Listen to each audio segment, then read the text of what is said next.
Hello, art friends. My name is Fleshwood, and Merry Fleshmas. I hope it's the exact amount of spooky the holidays should be. Today, I have a gift for you. A tiny collab with some horror friends. In this video, there will be 4 horrific Christmas stories for you to listen to in the dark with only the glow of your Christmas tree to keep you company. Enjoy. Dear editors, as the holidays are approaching, I have decided to share my experience, hoping no one can relate. If you do, I am afraid I do not have a solution, and I hope you live to see another year. Growing up as an only child had its perks, especially during Christmas. Video games, cookies, chocolate pudding, and 2 weeks off school were my heaven. I remember in 3rd grade, how I laid down on the carpet in the living room and threw chocolate all over myself. I felt like the boss of the house. Until my mom found me, smearing the sweets on the carpet. I got the beating of a lifetime. During this jolly time of the year, my parents were always in a bad mood. I felt as I was walking on eggshells. There were no smiles, no warm hugs. The happiness was drained out of them with a pipe. Despite their bitterness, which magically disappeared on the 26th of December, I get whatever gift I have wished for. This occurrence made me forgive my family. No kid can be mad if they get a $3,000 toy set, right? This mindset vanished when I was 17. It was the 23rd, and my idiot self had the great idea to confess to my crush. In my mind, I thought, we have 2 weeks off school. If she rejects me, it'll be less awkward. Needless to say, she did, and I got home in a bad mood. As soon as I stepped through the door, I heard my parents screaming at each other. The hell started, but this year I decided I would put an end to it. "Shut up!" I yelled. "Why do you always have to do this? Every year. I'm sick of it. You know what I wish? I wish I was away from you until the day you died." I remember the horror in my parents' eyes, as if I killed a guy in front of them. I went to my room, packed my stuff, and left through my bedroom window. They did not deserve a son like me. I broke into my grandma's house and took shelter there. The first few days were painful. I barely ate and slept. My decision to move out seemed childish, and I was ready to go home. I called my mom, who instantly yelled at me to never come back, and that they were relieved that I am finally gone. They called me a burden, a mistake, and whatever else. This fueled my anger. I screamed back at her. She went silent, trying desperately to muffle her sobs. And the phone line went dead. From that moment on, I vowed to never see them again. And I never did. 3 days ago, I was called by my aunt from my mother's side to come and visit her. I never met any relatives. My parents were disowned from both their families. The get-together was awkward as hell, especially when all my mother's cousins were there. They were the ones to inform me of my parents' death. Apparently, my father's house was now mine, as well as the family fortune. I had to go and finalize some papers with a lawyer. At first, I was hesitant, but then I reminded myself how much I deserve something from everything that they put me through.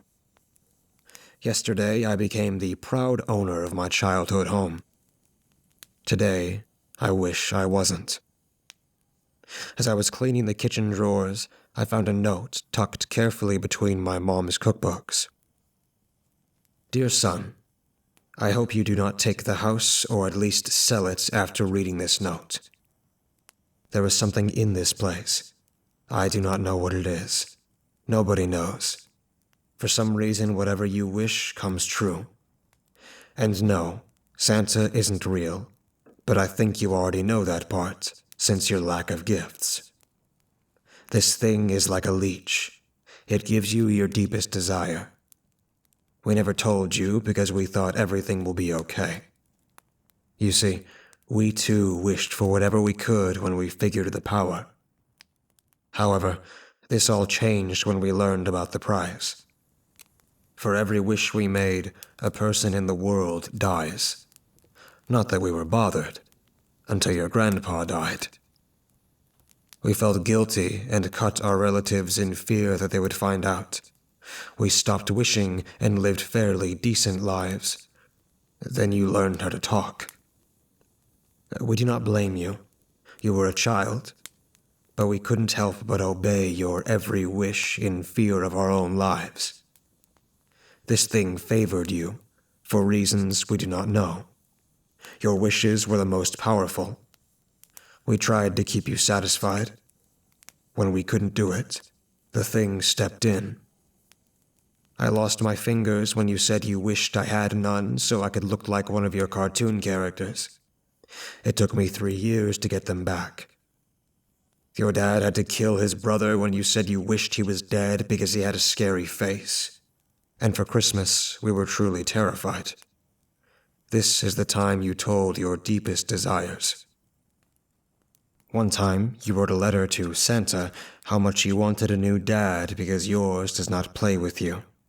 You also wanted him to be stricter with me so I do not deny you ice cream. Needless to say, I lived with a stranger for the rest of my life. The man I loved was gone. In his place was an abusive and manipulative copy, which I could not get rid of. I still have memory of your 9th Christmas. You were so mad over the fact that I beat you up for the chocolate you smeared all over the carpet. You thought I was mad because I couldn't have some, as I was overweight. I heard your wish that night. You wanted me to lose weight, and I did. I lost your 13 weeks baby sister. It was painful for a moment. Then I was skinny, just as you wished.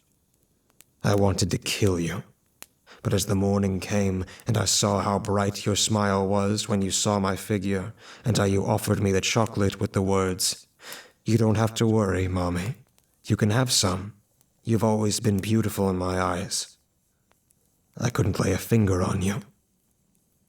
On your 14th birthday, you wanted to be an only child forever. There went the twins. This time, the pain was excruciating. You got mad that I left your party, and you wished for me to leave the house. I was 2 weeks in a hotel until your dad begged you to bring me back home. You thought I was being sensitive and dramatic, so you wished I wasn't. I lost all of my emotions that same day. There is more, but I can't bring myself to write it. All these years my parents suffered so much because of me. As I'm sitting here and typing this out, I have a horrible realization. All these years, while I was away from them, I still got what I wished for. I was just too depressed to realize it. Call it luck, or that I'm a good person, but I always wished for mine and other people's happiness. I thought positively. Now, when I think about it, my job, my friends, my cheerful and understanding landlord, I joke he's my second father, are all my wishes. Except for one wish. Roughly 9 weeks ago, I started intense therapy.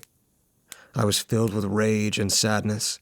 My therapist suggested I write a letter to my parents, but to not send it, just to express all the pain I have. And I remember as I wrote, I wished for my parents to hurt as I hurt. I wished them to never be happy and to forever feel the guilt of losing me. I wished them to be sorry for everything. But the worst wish, I wished them to suffer a horrible yet slow death, and their souls to never find peace. I imagine how they are being tortured in the basement, detail by detail. I wished they were left there to rot. And now I am terrified to go down there, as I do not know what exactly I am going to find.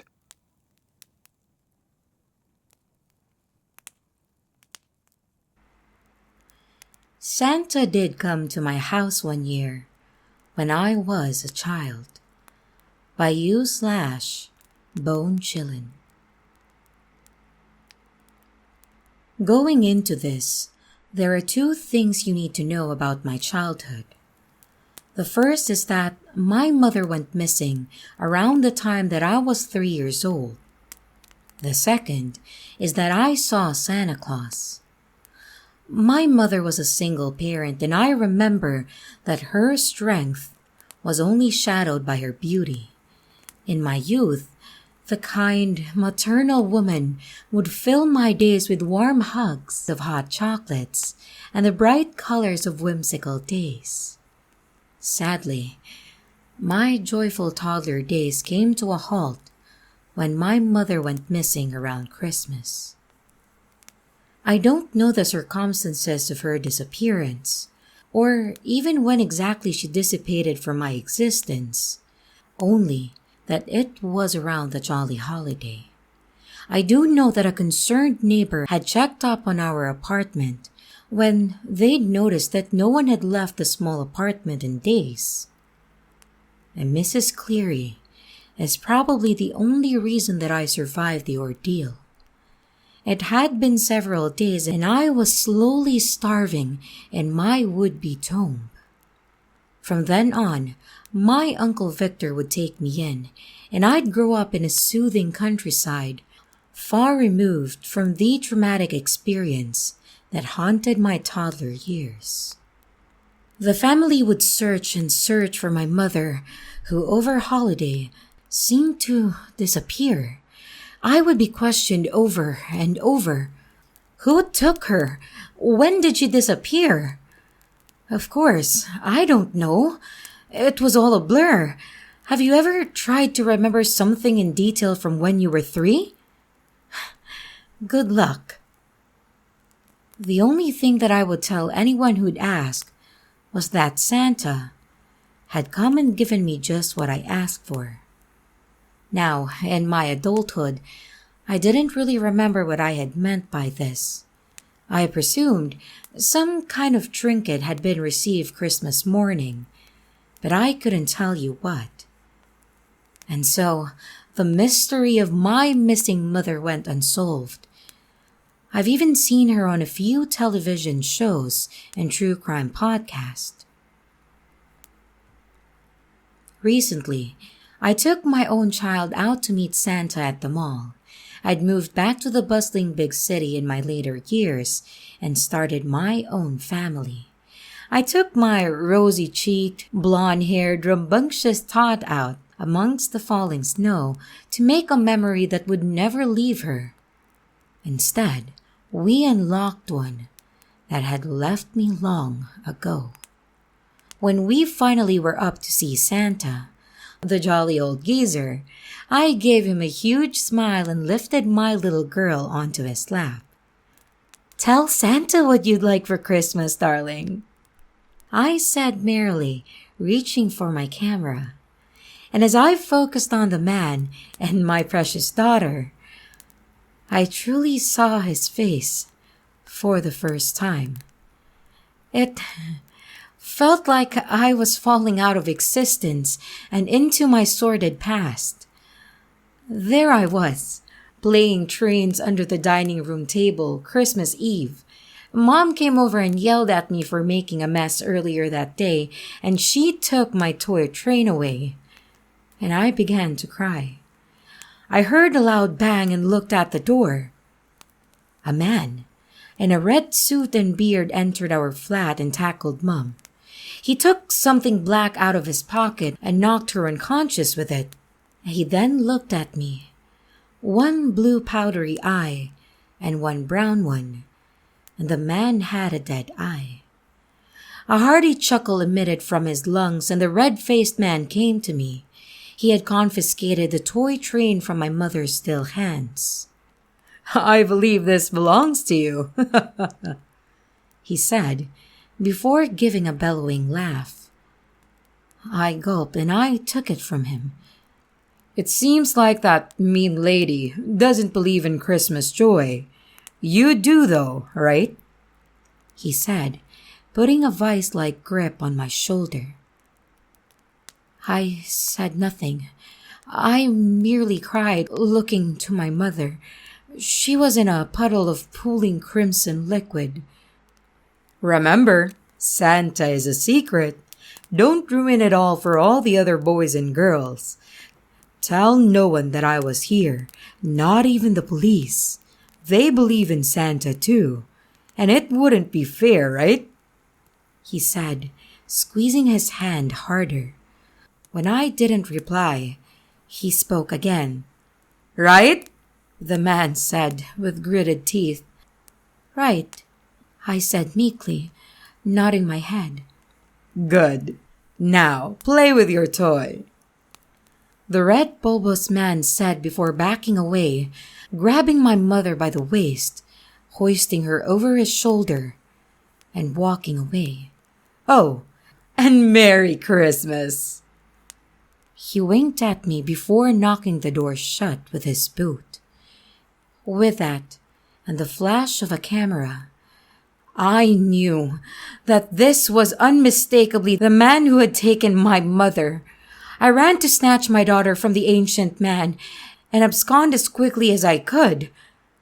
My daughter threw a massive tantrum, but there was no way that I was letting her anywhere near that murderous small Santa. And in her fit, I heard her say, all I want for Christmas is a different daddy. How she will regret that one day. I phoned the police immediately, and when they arrived at my townhome, I showed them the picture that I had taken. Ever since that day, there has been a manhunt for the Santa that broke into my home and killed my mother. He is your average Santa impersonator, except he has one dead eye and a penchant for murder. I felt safe until I found a toy train on my doorstep, like the one that I'd had so many years ago. And I pray that this is just a joke, but I wanted my story out there just in case. Stay safe this holiday season, and pray your children never see Santa in your home. And it's best to leave that kind of thing to the storybooks.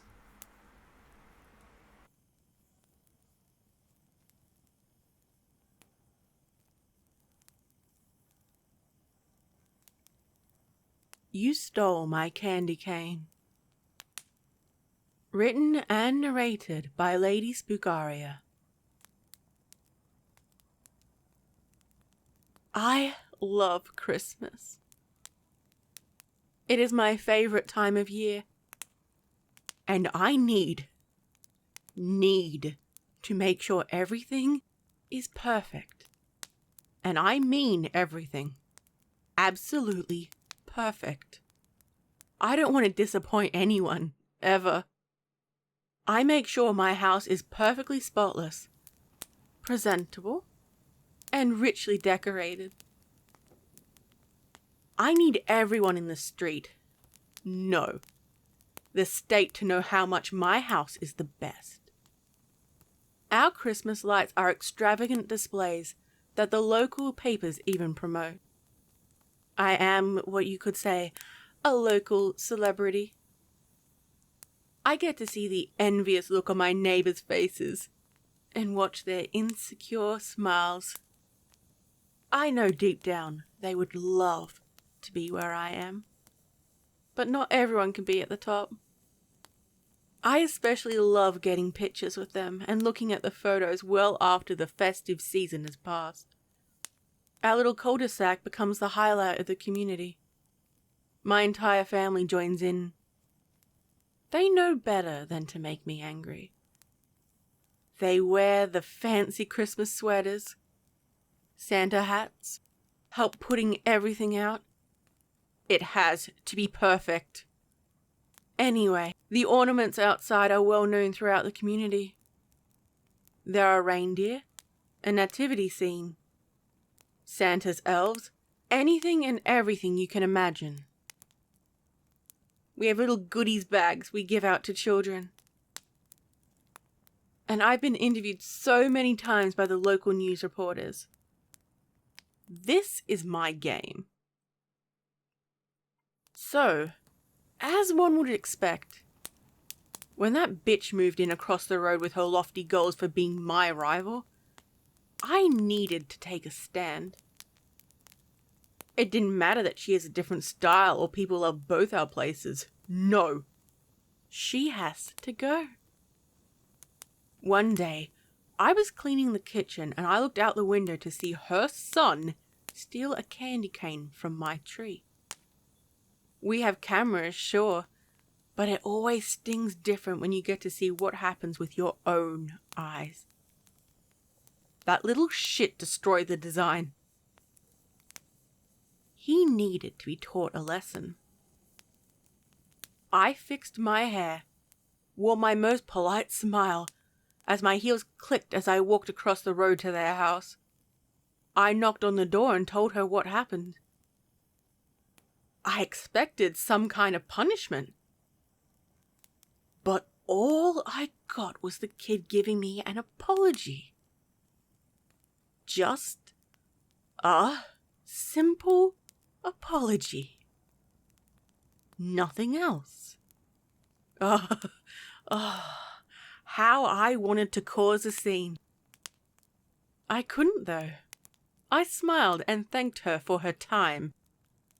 How could that bitch realize what she was doing to me?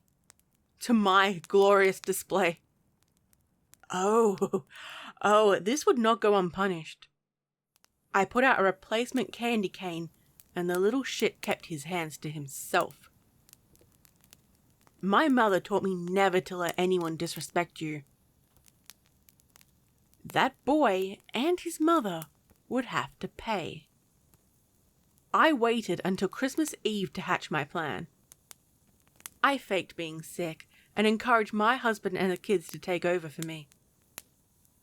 The good thing about having cameras around the house is you can offer advice and criticism to them when they slip up, which is often. Tell them to smile more or to show off to the guests. While that was taking place, I went over to the neighbor's house, and fortunately, people were busy looking at my home and enjoying the holiday season. I had a box of candy canes. Oh, I was going to make sure they knew never to mess with me ever again. I went over with my famous eggnog that may or may not have been laced with sleeping pills. I knocked on the door. The mother looked confused, but was happy to let both me and my peace offering inside her home. I told them it was best to let bygones be bygones. I told them to sit down, poured them some eggnog, and watched while each of them drank. Outside, the song Jingle Bells filled my ears as the carolers sang. I secured them, and I know this was a risky move. But you don't become the St. Woodsville Avenue Christmas lawn display grand champion 7 times in a row by being a little bitch. They were tied with their backs together, gagged, and I readied my box of candy canes. The ungrateful shits better stick to the damn script. They woke up, squirmed, and let out a muffled scream through their gags. Perfect. Just as I had planned. So, do you like my candy canes? I rested one against her cheek. I don't think she understood my artistic style and gave me a bitchy look. That wouldn't do. I took the end and pushed it into her eye. It made a squishing pop sound as it entered and she screamed. Now, I am not a violent woman. I don't have a violent bone in my body, but sometimes you need to correct a bitch. I used a knife to sharpen the candy canes and plunged half a pack into her eyes. I would be making a statement. She screamed, thrashed around. I'm pretty sure she said words that were inappropriate around children. So damn crass. She whimpered and went limp. Just as bland as her pathetic gingerbread men, I'm sure were purchased from Walmart. Next, I went to her son. The little shit who couldn't keep his damn hands to himself. Now, I love children. They are all precious angels. Except this kid. Now, you brought this on yourself. No one messes with my Christmas. Including you. I said, and drove the candy canes into his eyes. Just like his mother. It may not have been creative or anything. I kept adding more and more until he matched her. And he passed away. Just like her. I cleaned up before I left. Made sure I left no hair or fingerprints. No sign I had been there. There were many strangers in the streets, so I could say I saw a creepy vagrant passing by. I went back to my house, cleaned myself up a bit, and went outside to greet the guests. My family looked confused and relieved. No one suspected a thing. Have a merry, merry Christmas.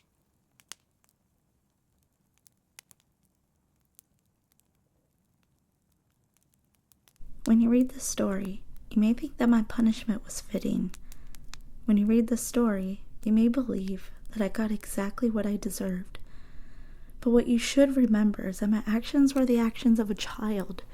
Actions that were judged by someone of a nearly godlike stature and levied against an 8-year-old girl who may not have fully grasped the consequences of her actions. I believe I should have been punished. I even believe I should have been punished harshly. But I do not believe I should have been made to suffer for 30 years of my life because of the actions of an 8-year-old girl. It sits, even now, on my mantelpiece, glaring at me like some disquieting idol. And even as I sit in my cold apartment, I can feel its hate. I'm rambling. Let me start from the beginning. When I was 7 years old, I had the worst year of my life. My mother died on Christmas Day after a long battle with cancer. My father was always at work, always busy, and never had time for me, which meant my mother and I were very close. When she had gotten sick, I had immediately spent every waking moment I could right by her side at the hospital. Dad was busy, too busy for his dying wife and his hurting daughter, and it was up to me to watch her slip away over the course of 9 months. I was there in her room when she died, pushed up against the wall as the doctors and nurses tried their best to revive her. And by the time my father got there, I had been sitting and crying by my mother's deathbed for 2 hours. My mother had been my sole guardian, my staunch caretaker, and her absence had left me numb and spiteful. I was mad at many things in my life, but above all else, I was mad at Santa Claus. As a child, we believed Santa to be an all-powerful totem of the holidays. If you write a letter to Santa, he will bring you your heart's desire, and he will make any wish a reality. As adults, we know better, but as children, we believe that Santa Claus is the genie from Aladdin, mixed with Jesus Christ himself, and his power around the holidays is unwavering and unarguable. In my 7-year-old mind, if I had asked him to save my mother, and he hadn't, then it was because he didn't want to. This turned me into a mean and spiteful 8-year-old. My father brought a new woman home, one of his secretaries from the office named Cindy. Suddenly, she was sleeping in my mother's bed, moving her things into my mother's house, and replacing my mother in almost every way. Looking back through the lens of time, Cindy was a very nice lady, and if I'd given her a chance, she would have probably made a very good mother for me. Cindy cooked my meals, she cleaned the house, she tried her best to be my friend, and I gave her nothing back but hate. My mother, the focal point of my life, had died after all. To have this woman in her house, sleeping in her bed, and even wearing her clothes, was an affront. I told her that she was worthless daily. Told her I hated her. Told her she would never come close to being my mother. And in spite of all that, she tried to love me. They got married 6 months after my mother died. I spent the first 3 months of their marriage making their lives a living hell. I refused every meal Cindy made for me. I destroyed any room I was left alone in, and then lied and said I had no idea how it had gotten that way. I went out of my way to inconvenience her, telling her I needed things for school or would really like this one particular thing in my nicest, sweetest voice, and then degrading or right out refusing to take anything she brought back. Sometimes I would destroy the gifts she gave me right in front of her. When she got me a beautiful dress for fall, a dress I would have actually liked to have worn, I tore it to pieces as she and my father watched, and then stormed to my room and slammed the door. I knew, you see, that I was safe from punishment, no matter what I did. Father never cared what I did, as long as I didn't do it in his office. And since Mother had always been responsible for the house and the children, he expected Cindy to take me in hand, a task she was unsuited for. Cindy was more prone to tears than screams in the face of my misbehavior, but something was happening that even I hadn't foreseen, and it changed my antics forever. In October, Cindy became pregnant. By November, it was official, and my father was ecstatic at the idea of another child. This confused me because he never shown the slightest interest in me at any point. Cindy was immediately the center of his universe, and he hired a maid to clean and cook and look after me. I don't remember her name, but we went through 3 before December because of my antics. I made their lives a living hell, and whatever my father was paying them was clearly not enough to put up with me. The last one, I think her name was Rosemary, didn't speak English, but had a way about her that told me she was not going to leave because of a brat like me. I can remember being picked up in those 2 large arms and carried to my room as I kicked and bit and screamed. She would deposit me on the floor and lock my door so I couldn't escape and ruin her work. She knew how the house worked too, it seemed, and she knew that my timeouts wouldn't be commented on by Cindy or my father. By December 1st, I had had enough of Cindy and her constant attention. The baby only made me hate her more, and as people continued to shower her with attention, my hatred burned hotter and hotter. Rosemary had started keeping a closer eye on me as Cindy's pregnancy continued, but she needn't have bothered. I wasn't what you would call a planner, and when my chance came, I almost missed it. Looking back on it as an adult, I realized just how cruel I was at this moment. Cindy wanted nothing but a child that would love her, something I was never going to do. And the baby was her way of making my mother's house her home too. I couldn't have that. I was at the top of the stairs playing with dolls when Cindy started up with a basket of laundry. Normally this would be Rosemary's job, but the maid had caught a cold and my father had given her the week off so she didn't make Cindy sick. Cindy was not supposed to be doing chores. She was under orders to take it easy and not strain herself. But she was trying to pick up a little so Rosemary wouldn't have such a heavy workload when she came back. She came tottering up the stairs, basket obscuring her view, and I suddenly had a plan to make this all go away forever. I picked up my Barbie dream car and placed it precariously on the top step where I knew she'd step on it. I was young, but don't think for a second I was naive. I knew a fall down the stairs would likely kill her, and if it didn't, it would likely get rid of the baby forever. She was midway up when a voice in my head tried to talk me out of this. You shouldn't hurt her. It's not okay to hurt people. My conscience always spoke to me in my mother's voice, but I was doing this for her. Couldn't she see that? You're going to risk killing her and her baby because of something your father did? I didn't care. I hated her too much. You're going to get in a lot of trouble for doing it. That made me think for a moment, but by then, it was too late. Her house-slippered foot came down on the car, and I watched her fall backwards down the stairs with a loud scream. The clothes went flying everywhere, and as she fell, I saw her wrap her arms around her belly to protect it. She curled in a ball as she fell, and when she hit the first step, I knew she had broken something. She hit 3 more steps before coming to rest on the bottom step, still hugging her stomach as she lay crying, and the laundry basket covered her as it came to rest over her head and torso. There she lay, in a puddle of clothes and carpet, and from my vantage point, I could see the first thin trickles of blood as they coursed out from underneath. The ambulance arrived in time to save her. Dad had been at the office when Rosemary called him. She had come running in about 5 minutes after Cindy had fallen and called the ambulance after making sure I was okay. She sat with Cindy at the bottom of the stairs, cradling her head and talking to her in that too-fast Spanish she always used when it was just the two of them. I sat at the top of the stairs, surveying my handiwork, but Rosemary wouldn't let me come down the couple of times I tried.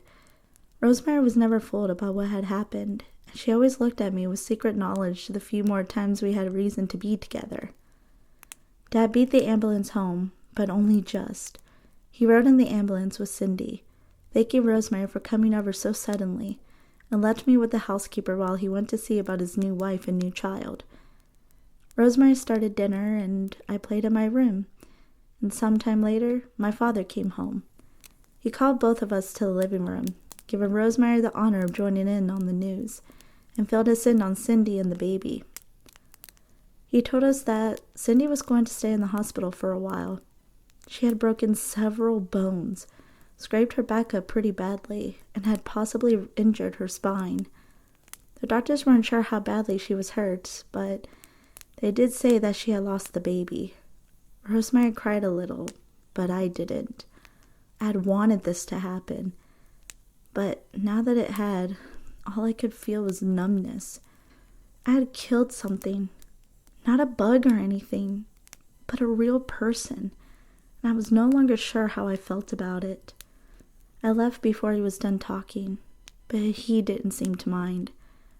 How quickly things would change.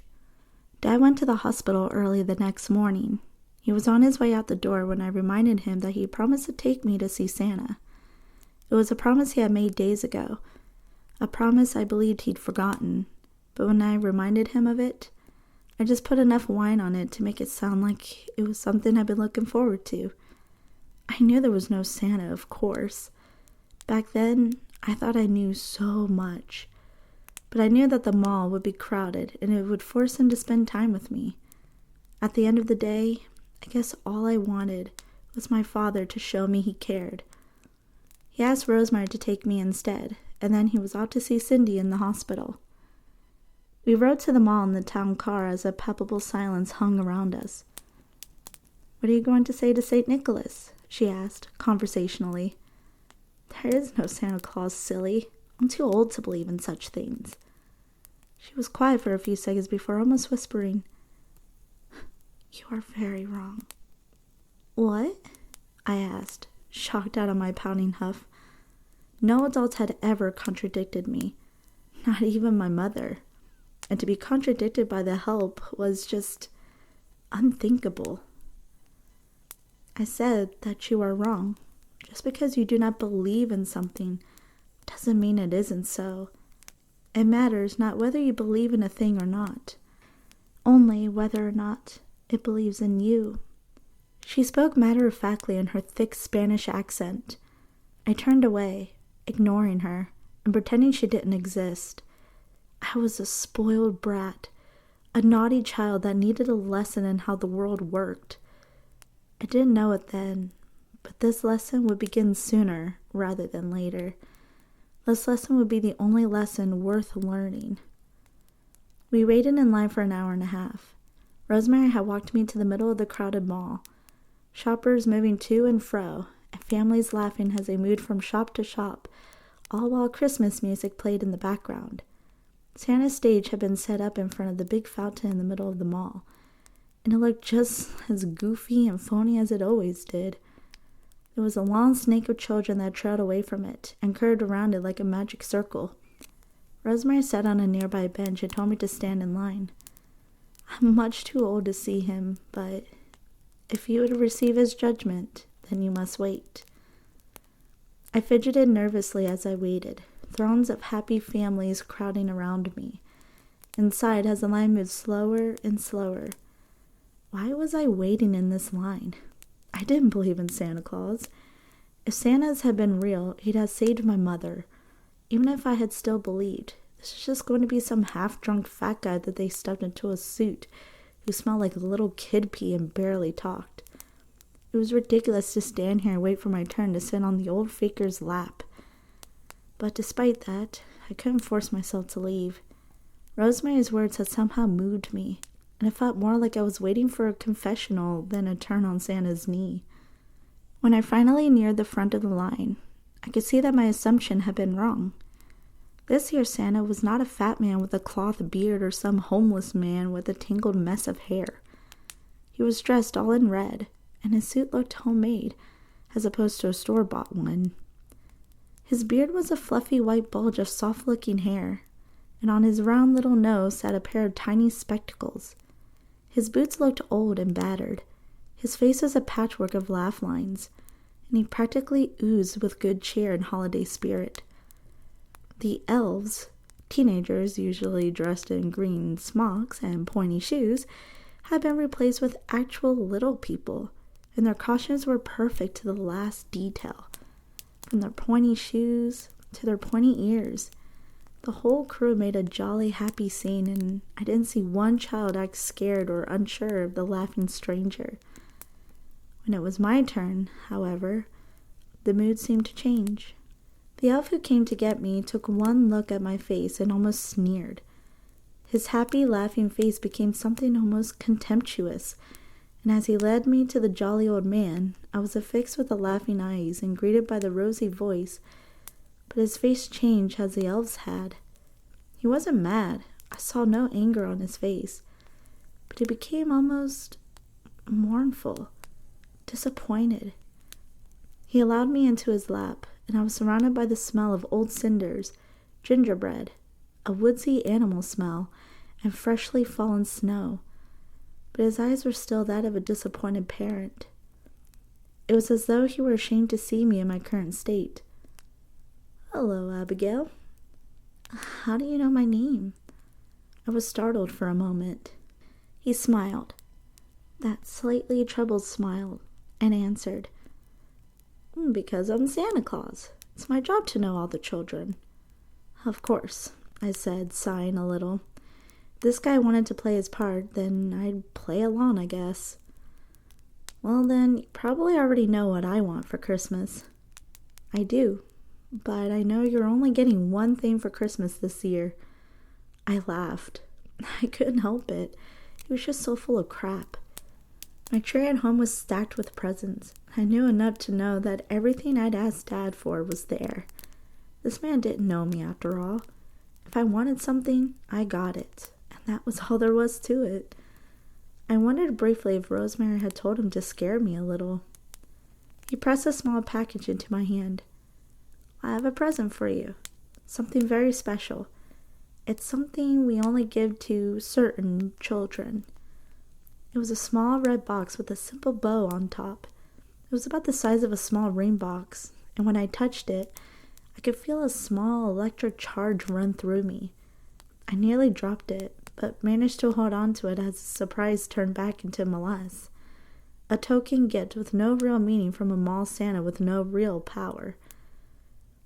Yes, I'm sure it's wonderful and unique, and that I won't see a dozen or so of them in the parking lot on the way out," I said as I hopped off his lap. "Merry Christmas, Santa," I said as I walked towards the exit. "Merry Christmas, Abigail," he said, almost too low for me to hear. And then he was greeting the next child, and I left. I didn't open the box that day. I forgot about it until Christmas Eve, and though I must have seen it under the tree, I didn't remember bringing it out of the car.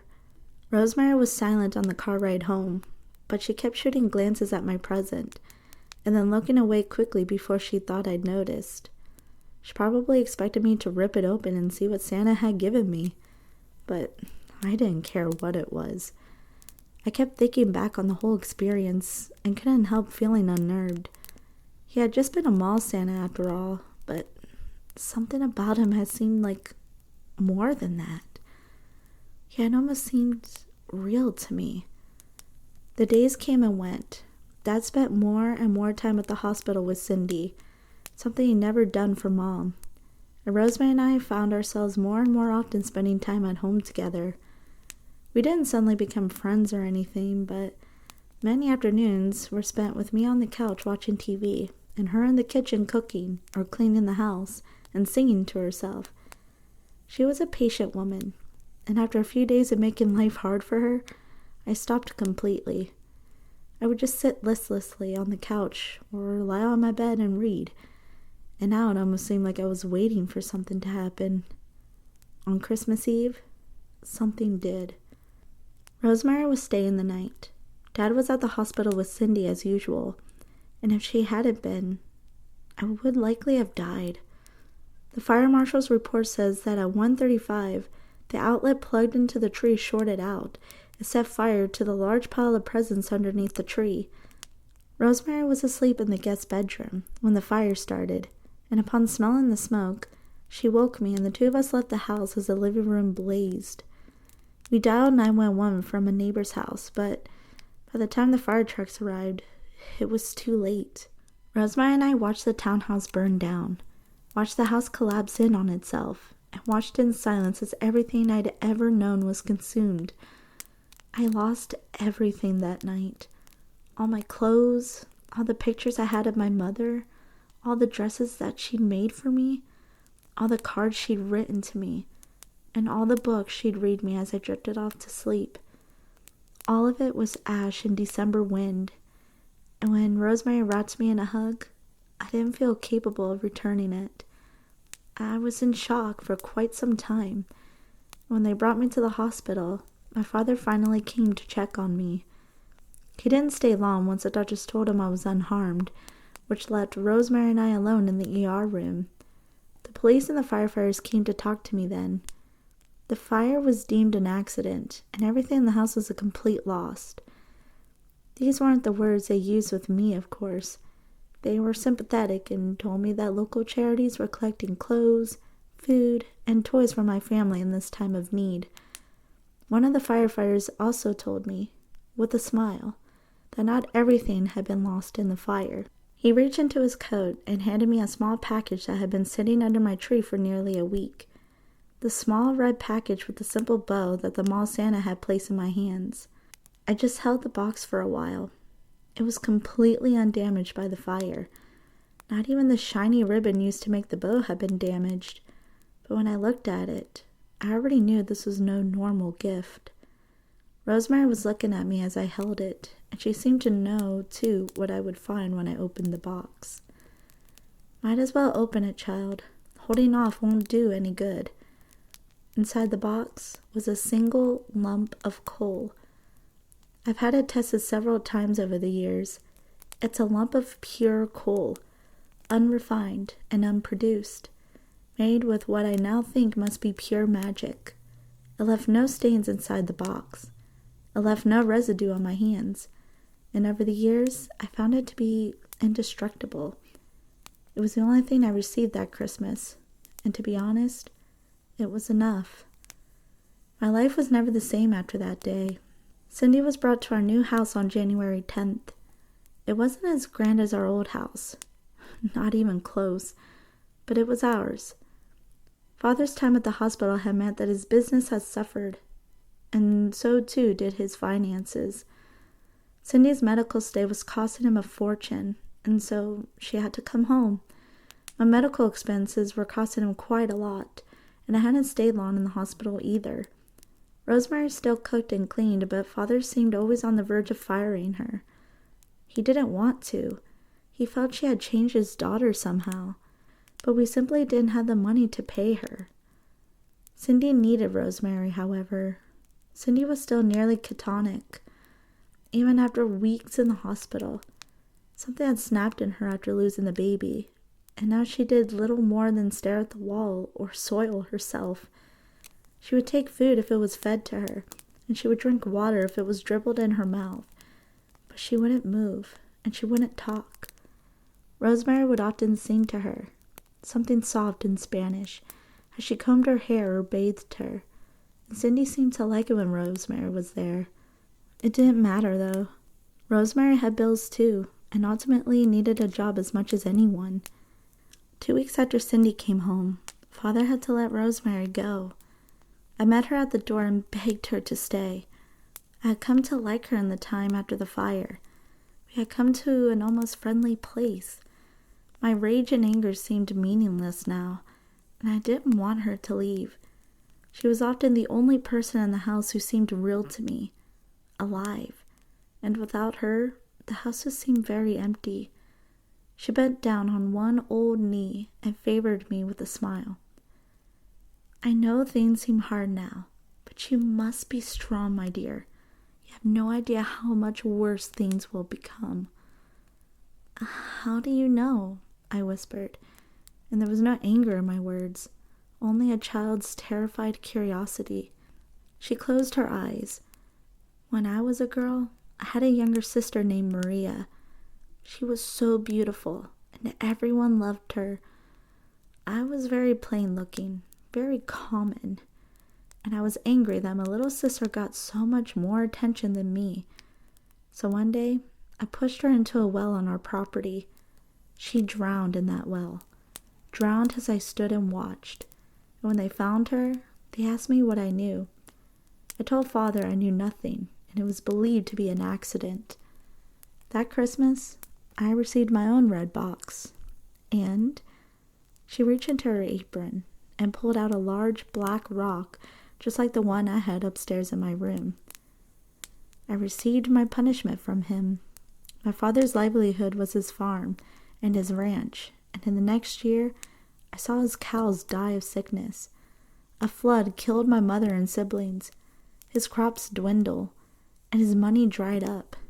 By the end of his life, he was a hired hand for a rancher who had been his greatest rival, and after a horse threw him and killed him, I left for America with nothing but the clothes on my back. I do what I can now, in my old age, to make amends for the sins of my youth. You must do the same. I never saw her again after that, but she had been right. My father couldn't turn his business around and was forced to sell his assets. With no one to take care of her, I was forced to be Cindy's caregiver and try my best to use as an opportunity to make amends for what I'd done. Father sank into depression and started drinking. Who could blame him for the drinking, I suppose? He had a failed business, a dead first wife, a cold daughter, and a current wife who was a little better than a vegetable. He would fly into rages, and when he did, no one was safe from his screaming mouth or his flailing fists. I could forgive him for the drinking. I could forgive him for the rages. But the night he climbed into my bed when I was 13, I decided I would never forgive him for that. 3 years I would leave home forever, unable to take the abuse any longer. The cold followed me, however. No matter where I went, no matter what I did, it would always be waiting for me as a reminder of my sins. It's been 20 years now since that Christmas. I live in a dingy apartment with neighbors who are either too stoned or too wrapped up in their own problems to notice me. I never had a job longer than a year, or a relationship that didn't end with me filling out a police report. I've been banned from the local mall, several local malls, many times for many reasons, but the most common one is accosting mall Santas, looking for the real one among the imposters. I've never found him. I never found anyone but the sods or the creeps I spoke of with a child's assurance. I see him sometimes. It's always in December, always as the first snow falls. I'll be on the street, walking to work or just walking to get out of my apartment. And there he is on the other side of the street or at the end of the block. He's dressed in the same red suit and cap, the same scuffed old boots, and the same little glasses perched on his nose. He never says a word, just lays a finger on the side of his nose and smiles his sad smile at me. I always run to him, always trying to get to him before he disappears. But when I'm done dodging traffic or knocking people out of my way, he's always gone, and I'm always left crying as people stare at me like I might be crazy. While the cold does curse my life, it also gives me one gift, if you can call it a gift. When I was 13, right after my father slipped into bed with me for the first time, I waited until he was asleep and walked to the cabinet where I knew he kept his guns. I took out his revolver, made sure it was loaded, and put it to my temple. If he'd done it once, I knew he'd do it again, and I wasn't going to live in a home where that was my life. I closed my eyes that were dry as the desert, and steeled myself as I pulled the trigger. The cylinder turned, and the hammer fell, but the gun did not report. I pulled the trigger 5 more times, but nothing happened. I put fresh bullets in the gun and tried again, but nothing happened. Finally, I put the gun away and slept on the couch. When I was 15, I tried to jump off the roof of my house. I jumped headfirst from the roof over the driveway. I wanted my death to be assured. I didn't want to wake up in a hospital bed with a broken neck and no way to escape my father. Cindy was still alive then, still catatonic, but still alive, and that my death would leave her at his mercy. I couldn't find it in myself to care anymore. I just wanted the hurting to stop. I came to on the lawn with a sore back and a scrape on my bottom. I tried many other methods through the years, but none of them worked. Someone always finds me. Something always fails. The ambulance always gets there in time, and my life is always saved.